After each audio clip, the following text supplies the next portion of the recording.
क्या बात है नेहा, आज तो काफी चमक रही हो और काफी खुश भी दिखाई दे रही हो। खुशी की तो बात है ही पगली। अरे आज गौरव ने मुझे मिलने के लिए बुलाया है, वो भी अकेले रेस्टोरेंट में। क्या मतलब मिलने बुलाया है, वो भी अकेले? और वैसे भी तुम हमेशा उससे अकेले ही मिलने जाती हो। अरे नहीं पागल, ऐसा कुछ नहीं है। पहले मैं उसे मिलने के लिए बुलाती थी, आज उसने पहली बार मुझे मिलने के लिए बुलाया है। मिलने बुलाया है, वो भी अकेले? और तू उसे क्यों मिलने बुलाती थी? तू नहीं समझेगी पगली, मैं तो बहुत एक्साइटेड हूँ, पता नहीं आज क्या क्या होगा। नेहा बस 2 महीने हुए हैं तुझे उससे मिले हुए, पागल मत हो जाना उसके पीछे। और वैसे तू आज पहली बार तो मिलने नहीं जा रही उससे। और वैसे उसने क्यों बुलाया तुझे मिलने के लिए अकेले? वो मैंने कल उसके साथ मजाक कर दिया था ना, मुझे तुझसे ब्रेकअप करना है। सोच रहा होगा पता नहीं इसको क्या हुआ, इसलिए आज उसने मुझे मिलने के लिए बुलाया है। लगता है घबरा गया होगा, कहीं मुझे ऊपर प्रपोज तो नहीं करेगा, उसके बाद हमारी शादी तो नहीं होगी, पता नहीं क्या क्या होगा। तू ना बिल्कुल पागल है। अरे मेरी शादी के लिए लहंगा खरीद ले, पैसे बाद में दूंगी। वो तो मैं खरीद दूंगी, पहले रात का सीन तो क्लियर हो जाए। तू कहे तो मैं तेरे साथ चलूं, मैं वीडियो बना लूंगी, मेरे प्रपोज की वीडियो भी तो अपलोड होगी।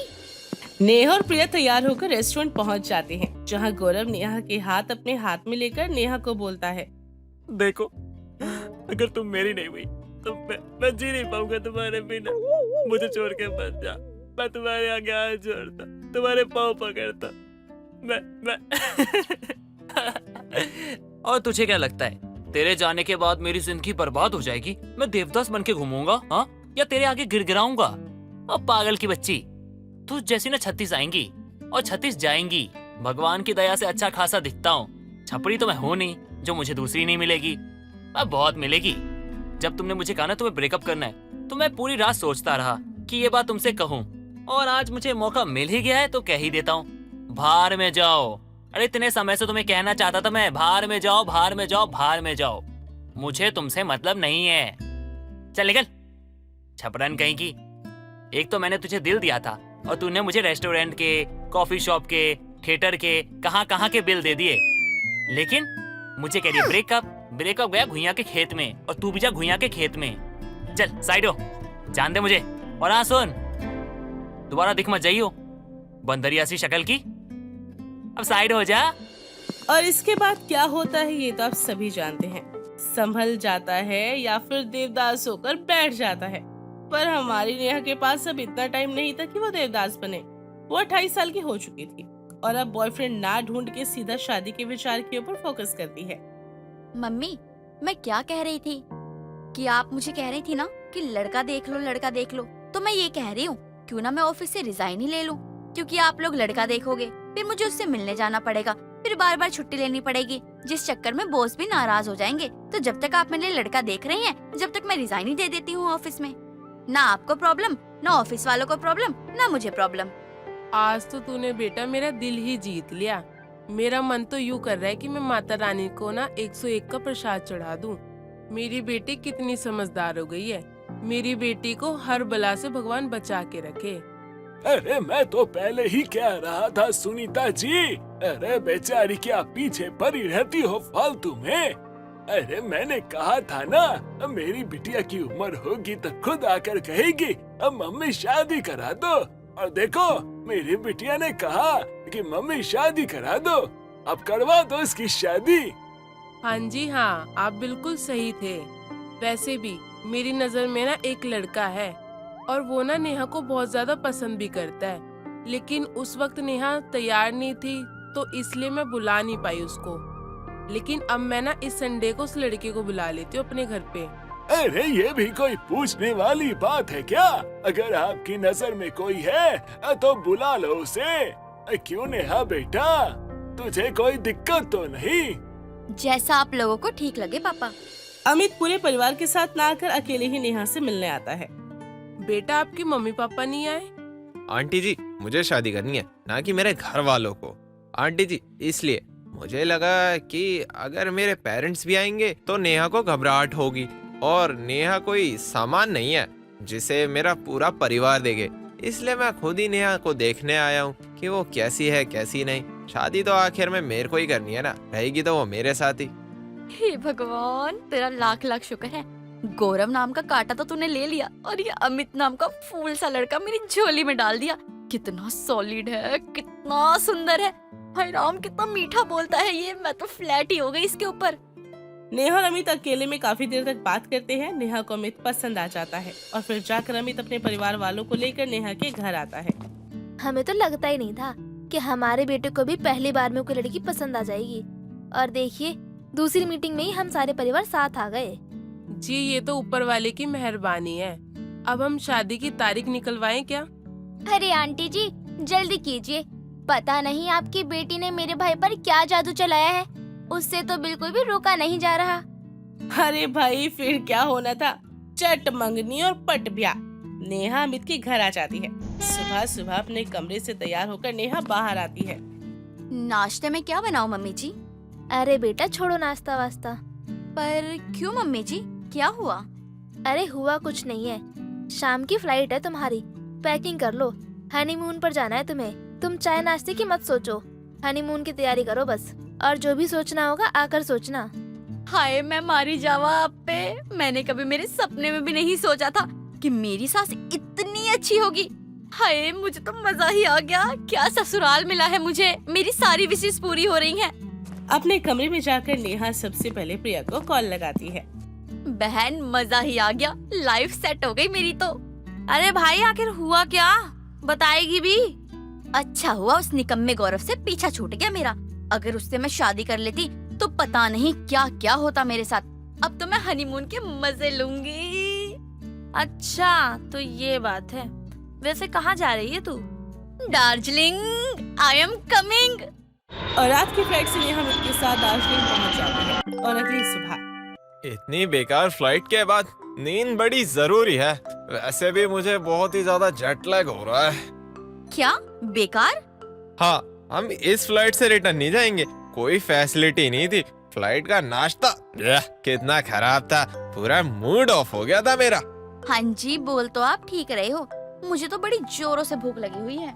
हाँ बेबी, मैं अभी नाश्ता ऑर्डर करता हूँ। वेटर जैसे ही खाना लेकर आता है, नेहा उस खाने की फोटो क्लिक करती है और इंस्टा पर पोस्ट कर देती है। उस पोस्ट को देखते ही सबसे पहले मैसेज गौरव का ही आता है। और फिर क्या होना था ये तो आप जानते ही हैं। ओहो, तुम्हारे पापा इतने बड़े बिजनेसमैन, किस गरीब से शादी करवा दी तुम्हारी। तुम्हारी तो पूरी जिंदगी खराब कर दी। अरे दार्जिलिंग कोई घूमने की जगह है। और जब मेरी शादी होगी ना, अपनी पत्नी को पेरिस लेकर जाऊंगा। तुम लोग इतना चिंती चोर तो हो नहीं। इस मैसेज को पढ़ने के बाद नेहा का मन अब दार्जिलिंग में कहाँ लगने वाला था। नाश्ता करने के बाद अमित तैयार हो जाता है और नेहा वही बिस्तर पर बैठी रहती है। तुमने अभी तक नाश्ता नहीं किया? बाबू, हमें घूमने भी जाना है। आज का दिन काफी बिजी होने वाला है। मैंने यहाँ की सबसे अच्छी अच्छी जगह ढूंढ के रखी हुई है, और वो भी सिर्फ तुम्हारे लिए। नहीं, मेरा घूमने का मन नहीं है आज। क्या हुआ बेबी, थक गई हो क्या? चलो ना, बहुत मजा आएगा। मुझे यहाँ अच्छा नहीं लग रहा। अमित, क्या हम घर वापस चल सकते हैं? क्या क्या मतलब अच्छा नहीं लग रहा? कुछ हुआ है क्या बेबी? नाश्ता पसंद नहीं आया क्या? मैं मेन कोर्स मंगवा देता हूँ। नहीं, मुझे भूख नहीं है। अगर बाहर ज्यादा ठंड लग रही है तुम्हें, तो हम अंदर ही रहते हैं, कहीं बाहर नहीं जाएंगे। और हीटर बढ़ा देता हूँ मैं। बताओ, बढ़ा दूँ? मुझे बस अब और यहाँ नहीं रहना। मुझे घर जाना है। क्या यहाँ रहना ही नहीं चाहती हो? क्या मतलब है? मुझे घर जाना है, मतलब घर जाना है। ठीक है, मैं वापस जाने की टिकट करता हूँ। और इस बारे में मम्मी पापा से कुछ मत बताना। मैं ही कह दूंगा कि ऑफिस का कोई काम आ गया था, इसलिए हम वापस आ गए। एक दिन पहले ही अपने हनीमून पर गई नेहा वापस अपने घर लौट आई। 2-4 दिन तक तो सब कुछ अच्छा चल रहा था, पर उसके बाद एक सुबह जब नेहा सब्जी लेकर आ रही थी, तो मार्केट से लौटते समय उसके सामने गौरव अपने गाड़ी को रोकता है और बड़े ही स्टाइल से बाहर निकलता है। नेहा नेहा, कहाँ जा रही हो? अरे रे रे, हनीमून का तो चलो मुझे समझ आता है तुम्हारे, लेकिन खाने पीने में इतनी कंजूसी, ओहो। अब मैं मानता हूँ कि सब्जियाँ बहुत सस्ती मिलती है, कोई भी खा सकता है। गरीब से गरीब आदमी सब्जियाँ आजकल अफोर्ड कर सकता है, लेकिन मुझे ये नहीं पता था कि तुम इतनी बड़ी गरीब बन गई हो। तुम्हारे घर में कुछ और नहीं मिलता क्या खाने को? अरे रे रे, अगर तुम्हारे पापा ये सब देखेंगे क्या सोचेंगे? मेरी बेटी की शादी मैंने इतने बड़े घर में की थी और मेरी बेटी की जिंदगी एक भिखारन जैसी हो गई। लेकिन मैं सच कहूँ ना, मुझे ना बड़ा मजा आ रहा है तुम्हें ऐसे देखकर, बड़ा ही सुकून मिलता है। नेहा वहीं खड़ी रह जाती है और सिचुएशन को अवॉइड करके बिना कुछ कहे नेहा वापस अपने घर लौट आती है। ये गौरव का बच्चा अपने आप को कहीं का शहंशाह समझता है क्या? अब मैं भी उसे दिखाती हूँ कि नेहा किस खेत की मूली है। नेहा नाम है मेरा, किसी से कम नहीं हूँ मैं। नेहा अपने पति अमित के पास फोन लगाती है और 1 महीने का राशन एक साथ मंगवा लेती है। अरे पर इतने राशन का तुम क्या करोगी? अरे तुम इतने सवाल मत पूछो, बस जो बोला है वो करो और अच्छे से अच्छी क्वालिटी का लेकर आना। ओके, पता नहीं क्या करने की सोच रही है लड़की। अरे इतना सारा राशन क्यों मंगवाया है बहू? मैं कुछ अलग बनाने की सोच रही हूँ मम्मी जी। पर इतनी सारी बोरी, ये तो हम पूरे साल भी खाएंगे ना तो भी खत्म नहीं होगा। तो मम्मी जी, आप लोग सिर्फ यही थोड़ी ना खाते रहोगे। सब्जी रोटी वगैरह ये सब ना बोरिंग हो जाता है रोज रोज। कुछ अलग अलग स्पेशल बनाना चाहिए ताकि आपको भी अच्छा लगे और मुझे भी। अच्छा चलो फिर देखते हैं तुम क्या बनाती हो। और रसोई में जाकर नेहा सभी के लिए बड़े जान से खाना बनाती है। आपके सामने हाजिर है खड़ा किम। बहू ये क्या चीज होती है? खड़ा कीम? इसे खड़े होके खाना होता है क्या? अरे नहीं नहीं मम्मी जी, इसे बैठ के खाना होता है। इसे आप पास्ता समझ लीजिए। बहू तूने ये दाल से बनाया? हाँ मम्मी जी। वाह, देखने में तो काफी अच्छा लग रहा है खाना। हमारी प्यारी नेहा ने बनाया है तो खाने में भी बड़ा टेस्टी होगा। चलो शुरू करते हैं। और सभी के साथ नेहा भी जैसे ही पहली चम्मच खाती है तो उसके मुंह का स्वाद बिगड़ जाता है। हे राम, क्या बदस्वाद खाना बना दिया मैंने। वाह बहू, काफी अच्छा बनाया तूने, 1 नंबर बना दिया तूने। नहीं, अच्छी बात है, नई नई चीजें ट्राई करना चाहिए। जो खाना नेहा को पसंद नहीं आया था उसके ससुराल वालों को बड़ा अच्छा लगता है जो नेहा को लगता है, और वो बस खुश हो जाती है। मैंने जैसा खाना बनाया है उस भिखारी गौरव के घर में तो किसी ने खाया भी नहीं होगा। और मेरी ये ट्रिक असर भी कर रही है। गौरव की स्टोरी देखी कि पैसे का बड़ा प्यार होता है, पैसा ही सब कुछ होता है। अब तू देख कि क्या होता है क्या नहीं। अभी तो मैंने बस 2 ही फोटो पोस्ट की है, अब आगे आगे देखो होता है क्या। गौरव की बैंड बज रही थी या नहीं ये तो पता नहीं, नेहा के ससुराल वालों की बैंड तो जरूर बज चुकी थी। नेहा के पोस्ट देखकर काजल नेहा के पास फोन करती है। आप तो बड़ी फूड ब्लॉगर बन गई हो भाभी। क्या टेस्टी टेस्टी डिशेस बनाती हो, देखकर ना मुंह में पानी आ जाता है। कभी कभी तो मेरा मन करता है ना कि मैं आपके पास ही आकर रहूं। दीदी ऐसी कोई बात नहीं है, बस अलग अलग खाना बनाने की कोशिश करती हूँ।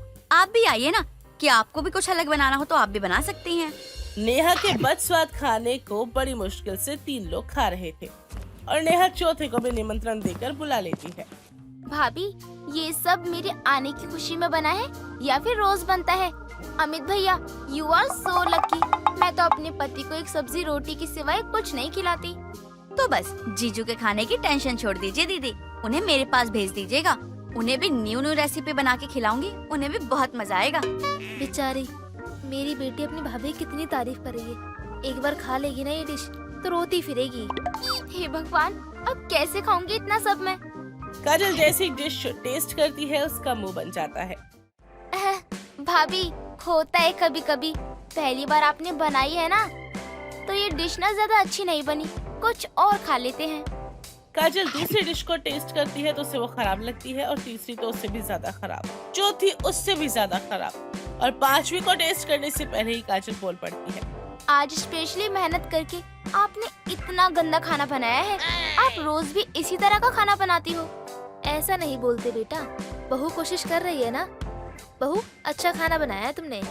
अच्छा, वैसे मेरी कोई दुश्मनी नहीं है भाभी के साथ। अगर कुछ गलत है तो उन्हें बताना होगा, तब तो वो इम्प्रूव करेंगे ना अपने अंदर। अगर आप उन्हें इस भ्रम में रखेंगे कि ये खाना अच्छा है तो वो यही बनाती रहेंगी। भाभी आपने अपना बनाया हुआ खाना कभी टेस्ट किया है? आपको कभी खराब नहीं लगा क्या?